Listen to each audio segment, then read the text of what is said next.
யார் அந்த விக்னேஷ் புதூர்? நேத்துலேருந்து சோஷியல் மீடியாவுல எல்லாருமே தேடிட்டு இருக்க ஒரு விஷயம் என்னன்னா, யாருப்பா இந்த பையன்? இவ்ளோ அழகா பந்து போடுறாரு. எப்படி இவங்க பிக் பண்ணாங்க? நேத்து மும்பை மேட்ச் தோத்திருந்தாலுமே, விக்னேஷ் புதூர் ஒரு பிளேயரா ஜெயிச்சிருந்தாரு.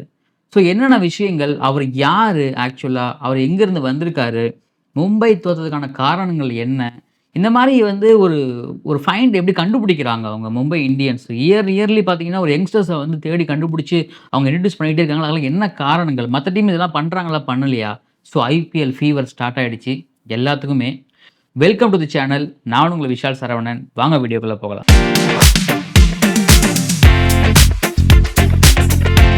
டெய்லி வீடியோஸ், டெய்லி அப்டேட்ஸ்க்கு மறக்காம நம்ம சேனலை சப்ஸ்கிரைப் பண்ணி பெல் ஐக்கானை கிளிக் பண்ணிக்கோங்க. ஐபிஎல் ஸ்டார்ட் ஆயிடுச்சு. 2025 ஐபிஎல் 18வது ஐபிஎல் ஸ்டார்ட் ஆயிடுச்சு. ஃபர்ஸ்ட் மேட்ச்சில் பெங்களூர் அணி ஆர்சிபி வின் பண்ணாங்க. ஸோ எல்லாருமே நிறைய பேர் என்ன பேசிகிட்டு இருக்காங்கன்னா, 18வது ஐபிஎல் 18வது நம்பர் ஜெர்சி உள்ளவர் வந்து பார்த்தீங்கன்னா நம்ம விராட் கோலி அவர்கள். ஸோ அதனால் வந்து இந்த இந்த டீ இந்த மே இந்த சீசனை வந்து பெங்களூர் ஆர்சிபி வந்து கப் அடிப்பாங்க. ஈசாலா கப் நமதே அப்படிங்கிற கோஷம் வருஷம் வருஷம் அவங்க சொல்லுவாங்க. இந்த வருஷமும் சொல்கிறாங்கன்னு வச்சுக்கோமே. ஸோ அப்படின்னு தொடங்குச்சு. இதுக்கு மத்தியில பார்த்தீங்கன்னா, ஒரு ஆவலுடன் எதிர்பார்த்த ஒரு விஷயம் என்னன்னா, மும்பை அணியும், சென்னை அணியும் பார்த்தீங்கன்னா, சென்னை சேப்பாக்கத்தில அவங்களுடைய ஃபர்ஸ்ட்டு ஃபேஸ் ஆஃப் பண்ணாங்க. நெறைய மும்பை இந்தியன்ஸ் ஃபேன்ஸ் நெறைய பேரு, சிஎஸ்கே ஃபேன்ஸும் நெறைய பேரு. ஸோ அந்த 2 டீமுமே பார்த்தீங்கன்னா, ரொம்ப பெரிய ஒரு ரசிகர் படைபலம் கொண்ட ஒரு அணி தான். ஸோ அப்படி போயிட்டு இருக்கும் பொழுது, மேட்ச நெறைய பேர் பார்த்துருப்பீங்க. பட் அப்படி இருந்தாலும் சின்னதா ஒரு சம்மரி நான் ஒண்ணு அந்த மேட்ச ஆரம்பிக்கும் பொழுதே பார்த்தீங்கன்னா, அடுத்தடுத்த விக்கெட்டுகள் 'நூர் அகமது' வந்து பார்த்தீங்கன்னா 10 கோடிக்கு ஏலம் எடுத்திருந்தாங்க. ஸோ இந்த 10 கோடிக்கு ஏன்பா இவர 'நூர் அகமது' எடுக்கிறீங்க?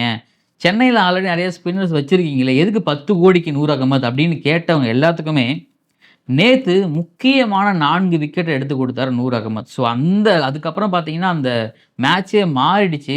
ஒரு 130 வருமா, ஒரு 140 வருமா அப்படின்னு யோசிச்சுட்டு இருக்கும்போது, தீபக் சகர் கடைசியா வந்து 150 பிளஸ் கொண்டு போனாரு. ஸோ அப்படிலாம் கொண்டு போகும்போது, ஈஸி வின்பா சிஎஸ்கேக்கு இது. நீங்க எல்லாம் ஆவலுடன் எதிர்பார்த்ததெல்லாம் ஈஸி வின் தான். மேட்ச்ல ஒண்ணும் பெரிய பரபரப்புலாம் இருக்காது. ரொம்ப பெரிய டஃப்பா இருக்காது. சிஎஸ்கே எனக்கு தெரிஞ்சு டோனியே வந்து விளையாட மாட்டாரு. அந்த அளவுக்கு கொண்டு போக மாட்டாங்க. இது ஈஸியா முடிஞ்சிரும்பா இந்த மேட்ச் அப்படின்னு நினைச்சிட்டு இருக்கும் பொழுது தான், ஒரு யூசுவலா ஆடுறாங்க. எல்லாருமே வந்து பார்த்தீங்கன்னா, பந்து போடுறாங்க. எல்லா பந்தையுமே வந்து பிரிச்சு எடுக்கிறார் ருத்ராஜ் கெய்க்வாட். ஏன் அவர் ஓப்பனிங் இறங்கல அப்படிங்கிறது மிகப்பெரிய கேள்வியா இருந்தாலும், எல்லா பந்தையும் பிரிச்சு எடுக்கிறார். 150 பிளஸ் ஸ்கோர் தான். ஒரு 7 ஓவருக்கு அப்புறம் பார்த்தீங்கன்னா, ஒரு புதுசா ஒரு பையன் வந்து பந்து போடுறாரு. அவர் தான் விக்னேஷ் புத்தூர். இவரும் என்ன இவரையும் மத்த பவுலர்ஸ் மாரி அடிக்க தான் போறாங்க அப்படின்னு நினைச்சிட்டு இருக்கும் பொழுது தான், அவரு முக்கியமான 3 விக்கெட்ட தூக்குறாரு. அதுக்கப்புறமா அங்க மேட்ச்சே மாறுது. யாருப்பா இந்த பையன்? யாருப்பா இந்த பையன்? பார்க்கறதுக்கு எங்கேயும் பார்த்த மாரி தெரியலையே! எப்படி புதுசா இருக்காங்க? ஆக்சுவலா வந்து ரோஹித் சர்மாவுக்கு இம்பாக்ட் பிளேயரா உள்ள வந்தவர் அவரு. ஸோ இம்பாக்ட் அது கிரியேட் பண்ணணும் இல்லைங்களா? அந்த இம்பாக்ட்ட சூப்பரா கிரியேட் பண்ணாரு. ஆனா, அந்த இம்பாக்ட் கிரியேட் பண்ணதுக்கப்புறம் மேட்ச் ஜெயிச்சுதான்னு கேட்டா, மேட்ச் ஜெயிக்கல. ஆனா, அது வந்து ஒரு டஃப்பா கொண்டு போனாங்க. பயங்கரமா ஃபைட் பண்ணாங்க. அந்த சூரியகுமார் யாதவ் கேப்டன்சி ரொம்ப சூப்பராவே இருந்துச்சு. அந்த 17த் ஓவர முன்னாடியே குடுத்துருந்தாங்கன்னா, ஒரு வேளை போல்டுக்கு குடுக்காம, முன்னாடியே வந்து விக்னேஷ் குடுத்துருந்தாங்கன்னா, ஓரளவுக்கு மேட்ச வந்து சைடா கொண்டு வரதுக்கு வாய்ப்பு இருந்திருக்கும். ஸோ அப்படி இருக்கும் பொழுது, மேட்ச வந்து சிஎஸ்கே வின் பண்ணிட்டாங்க. ஆனா எல்லாருமே சோசியல் மீடியாவுல யார் இந்த விக்னேஷ் புதூர்? யார் இந்த விக்னேஷ் புதூர்? அப்படின்னு தேடிக்கிட்டே இருக்காங்க. பெருசா வந்து பார்த்தீங்கன்னா, ஸ்டேட் டீமுக்காக விளையாடின பையன் கிடையாது. 23 வயசு தான் ஆகுது அந்த பையனுக்கு. கேரளாவை சேர்ந்தவர் விக்னேஷ் புதூர். அவங்க அப்பா வந்து ஒரு ஆட்டோ ஓட்டுநர். அவங்க அம்மா வந்து ஒரு ஹவுஸ் ஒய்ஃப். 23 வயசு ஆகுது. பிஜி படிச்சுட்டு இருக்காரு இப்போதைக்கு. முதுகலை படிச்சுட்டு இருக்காரு. அண்டர் 14 விளையாண்டுருக்காரு. அண்டர் 19 விளையாண்டுருக்காரு. ஒரு 3, 4 மேட்ச் தான் சேர்ந்தே விளையாண்டுருக்காரு. ஸ்டேட்டுக்காக விளையாடல. கேரளா டீமுக்காக விளையாடல. அதுக்காக தமிழ்நாட்டுல 2, 3 மேட்ச் விளையாண்டுருக்காரு. ஸோ இப்படி ஒரு பிளேயர் எப்படி இவங்க ஃபைண்ட் பண்ணாங்க? இன்னும் ஸ்பின்னு கூட பார்த்தீங்கன்னா, லெக் ஸ்பின் போடக்கூடியவரு. அந்த ஸ்பின் ஃபார்முலாவே அவர் இன்னும் ஃபுல்லாவே கத்துக்கல அப்படிங்கிறாங்க. அவரு வந்து இப்ப தான் வந்து ஒரு என்ன சொல்லுவாங்கன்னா, ஒரு ட்ரெய்னி அப்படின்னு ஒரு பீரியட்ல இருப்பாரு இல்லைங்களா? ஒரு ஜாப்ல போய் ஜாயின் பண்றோம்னா, அந்த ஜாப்ல நம்ம வந்து உட்கார்ந்து வேலை செய்யும்பொழுது, சின்ன சின்ன வேலைலாம் நம்ம ட்ரெய்னியா பண்ணுவாங்க. ஸோ அது மாரி அந்த ஸ்பின்ன வந்து அவர் கத்துக்கிட்டு தான் இருந்திருக்காரு இன்னும். ஸோ ஸ்டில் அவர் வந்து லேர்னிங் ப்ராசஸ்லாம் இருக்காரு. அவர் ஸ்டார்ட் பண்ணும்போது கெரியர ஸ்டார்ட் பண்ணும்பொழுது கிரிக்கெட்ல வந்து ஒரு மீடியம் பேஸ் பவுலரா தான் உள்ள வந்திருக்காரு.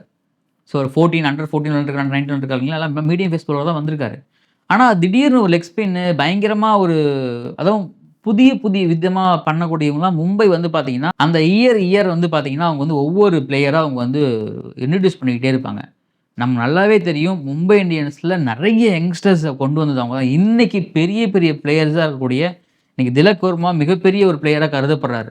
ஆனால் திலக் வர்மா அப்படிங்கிற ஒரு பேரை வந்து முதல்ல வந்து கொண்டு வந்து மும்பை இந்தியன்ஸ் தான். ஸோ அப்படி அவங்க வந்து அந்த யங் டேலண்ட்ஸை, அதாவது அந்த இவன் நல்லா வருவான்ப்பா ஃபியூச்சர் அப்படின்னு நம்பிக்கை வச்சு அவனை ப்ரொடியூஸ் பண்ணி அவனுக்கான அந்த ப்ரொடெக்ஷன் கொடுக்குறாங்க பார்த்தீங்களா, அதுதான் அந்த மும்பை இந்தியன்ஸ் அணியினுடைய அந்த வெற்றிக்கு மிகப்பெரிய காரணமாக அமைஞ்சிருக்கு.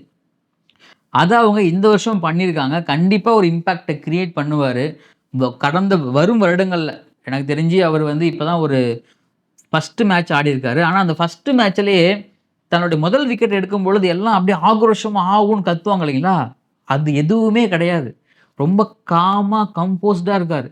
அந்த வெற்றியை வந்து தலைக்கு மேலே ஏற்றிக்காம, இது வந்து நம்ம இது வந்து நம்மளுடைய ஃபஸ்ட்டு ஸ்டெப்பு, இதை நம்ம சக்ஸஸ்ஃபுல்லாக முடித்தா தான் நம்ம அடுத்தடுத்து வர ஸ்டெப்ஸ் சக்ஸஸ்ஃபுல்லாக முடிக்க முடியும் அப்படிங்கிற ஒரு நம்பிக்கையை விதைச்சிருக்காரு.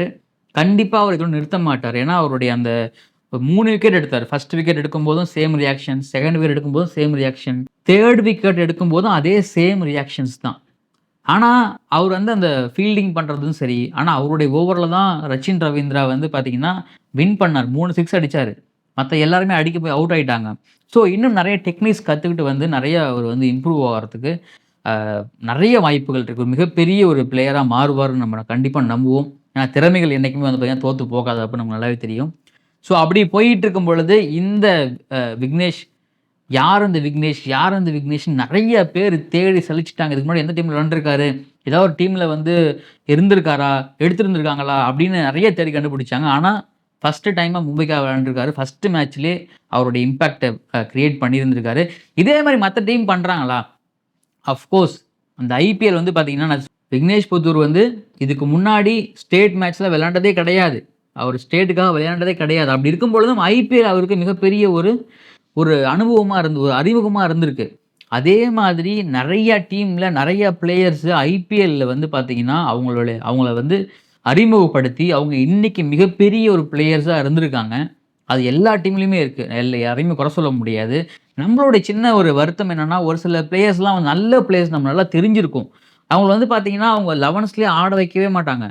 பேருக்கு டீமில் எடுத்து வச்சுட்டு கடைசி வரைக்கும் 11ஸ்லேயே ஆட வைக்காம, எந்த டீமுக்கும் அனுப்பாமல் ஒரு டீமுக்குள்ளேயே வச்சுக்கிட்டு அவங்கள வந்து பார்த்தீங்கன்னா ஒரு அந்த அந்த அந்த ஷெல்லுக்குள்ளேயே அடைச்சி வச்சுக்கிட்டு அவங்களோட திறமையை வெளிப்படுத்த முடியாமல் நிறைய பேரை வந்து அப்படியே மங்கி போயிருக்காங்க. ஸோ அந்த மாதிரி பண்ணாமல் இந்த மாதிரி யங்ஸ்டர்ஸ்களுக்கு வந்து பார்த்தீங்கன்னா ஒரு சின்ன சின்ன விஷயங்கள், ஒரு சின்ன சின்ன வாய்ப்புகள் கொடுத்தாங்க அப்படின்னா கண்டிப்பாக அந்த வாய்ப்புகளை நிறைய இப்போ வந்து அறிமுகமானவர்கள், நிறைய வந்து பார்த்தீங்கன்னா திறமையானவர்கள் இருக்காங்க. அவங்க பயன்படுத்தி கொள்வாங்க. விக்னேஷ் மாத்தூர் மாதிரி நிறைய பேர் இந்த ஐபிஎல்லையும் நிறைய சாதிக்க போகிறாங்க. அதுக்கு எல்லாத்துக்குமே வாழ்த்துக்கள். ஸோ ஐபிஎல் ஃபீவர் ஸ்டார்ட் ஆகிடுச்சு. ஐபிஎல் அப்டேட் நம்மளுடைய சேனலில் வேணும் அப்படின்னா மறக்காமல் நம்ம சேனலை சப்ஸ்கிரைப் பண்ணிக்கங்க.